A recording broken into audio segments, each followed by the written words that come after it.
UGC go back. UGC को काला कानून बताते हुए स्वर्ण न्याय पद यात्रा राजस्थान में 700 किलोमीटर की पद यात्रा करने के बाद अब हरियाणा में पहुंची है।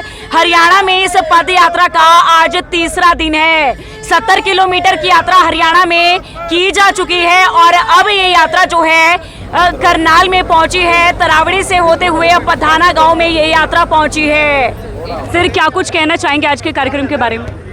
यूजीसी रोलबैक का हमारा 6 महीने से विरोध चल रहा है। हम लोग पिछले 27 दिन से पैदल यात्रा में 800 किलोमीटर की यात्रा हम लोगों ने राजस्थान में करी है। 60-70 किलोमीटर की यात्रा हमने 3 दिन में हरियाणा में करी है। आज तीसरा दिन है हरियाणा का और आपके चैनल के माध्यम से बोलना चाह रहा हूँ, यूजीसी रोलबैक होके रहेगा।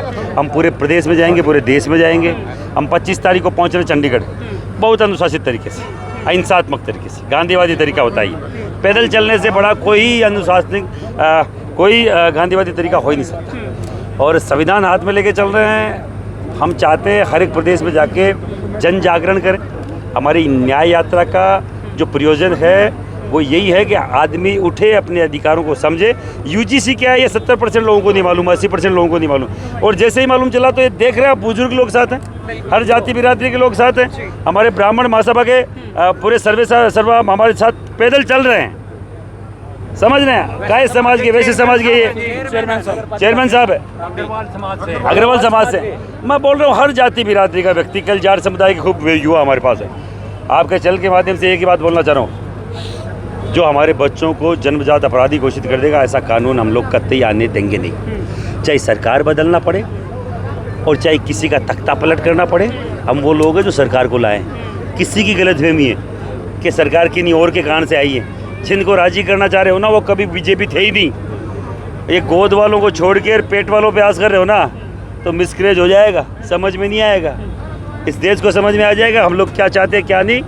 बच्चों को अपराधी घोषित करने वाला कानून, हमारी बहन बेटियों बच्चियों को आप लोग कॉलेज में प्रताड़ित करने वाला कानून अगर लाओगे तो तुम्हारा तख्ता हिला देंगे, ये हमारी गारंटी। क्या कहना चाहेंगे यूजीसी के बारे में? अभी तक क्या क्या प्रभाव देखने को मिले यूजीसी की वजह से? देखियो, यूजीसी काला कानून है, ये हमारे आने वाले भविष्य को ख़त्म कर देगा। जैसे मकराना जी ने आपको बताया, मकराना जी ने 800 किलोमीटर की राजस्थान में इसी यूजीसी के खिलाफ यात्रा निकाली। अब 16 तारीख से पानीपत से इनके नेतृत्व में हरियाणा में यात्रा शुरू हुई है। जब तक यूजीसी कानून वापस नहीं होगा हमारी यात्रा ऐसे चलती रहेगी, हमारा विरोध प्रदर्शन ऐसे चलता रहेगा।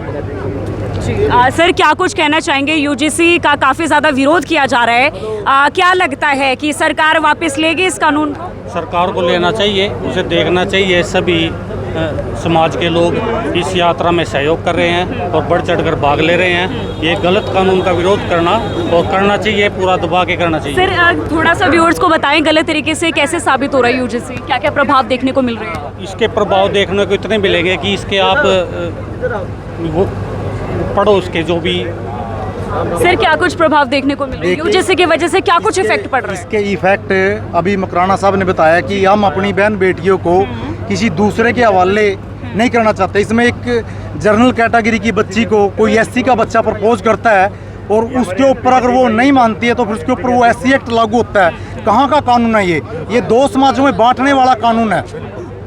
और मैं आपके चैनल के माध्यम से बता देना चाहता हूँ इस सरकार को, ये सरकार बनाई हुई इन स्वर्ण समाज की है जिसके खिलाफ आज ये खड़ी है। लेकिन इस स्वर्ण समाज ने कसम खा ली है कि अब की बार अगर ये बीजेपी ऐसा करेगी तो इसके हम बट्टे बढ़ा देंगे और दिखा देंगे कि स्वर्ण समाज में ताकत कितनी है। सर, इस कानून का गलत तरीके से भी इस्तेमाल किया जा सकता है, चाहे वो पढ़ाई की बात हो या कोई बच्चा अगर मेरिट में आ रहा है। इस्तेमाल होगा क्योंकि इसमें शिकायतकर्ता के विरुद्ध कोई कार्रवाई नहीं होती है। यह कानून एक प्रकार से एक एजेंसी बन जाएगा कि जो टॉपर बच्चियां हैं, बेटे हैं, 1 2 3 4 5 6 जो बच्चियां हैं उनको टारगेट किया जाएगा। एक अच्छी और सुंदर सब परिवार की महिला को टारगेट किया जाएगा, उसको ऑफर किया जाएगा फ्रेंडशिप के लिए, वो मना करेगी तो कहेगी मैं तो साहब दलित हूँ, ओबीसी हूँ, इसलिए इसने कैसा कर दिया। हमारे बच्चों को जो अभी पैदा नहीं हुए हैं उनको भी जन्मजात अपराधी मान लिया गया है। हम इतने गए गुजरे तो नहीं है कि हमारी आने वाली नस्ल को कोई अपराधी मान ले और हम हाथ जोड़ कर बैठे रहे। बिल्कुल, तो आप देख सकते हैं यहाँ पर भारी संख्या में तमाम समाज के लोग जो हैं वो एकत्रित हुए हैं और तरावड़ी से इस यात्रा की शुरुआत हुई थी। गांव पधाना में जो है अभी रुके हैं, अभी पधाना से फिर से नीलोगेड़ी की तरफ जो है तमाम लोग इस यात्रा को लेकर जाने वाले हैं। बहरहाल अब देखने वाली बात होगी कि गवर्नमेंट क्या कुछ एक्शन लेने वाली है। ये जो कानून है इसे काला कानून कहा जा रहा है और किस हद तक ये सही है वो आप अपनी राय मुझे कमेंट सेक्शन में जरूर दें। मैं हूँ आपके साथ दीपाली धमन, आप देख रहे हैं करनाल ब्रेकिंग न्यूज़ तरावड़ी।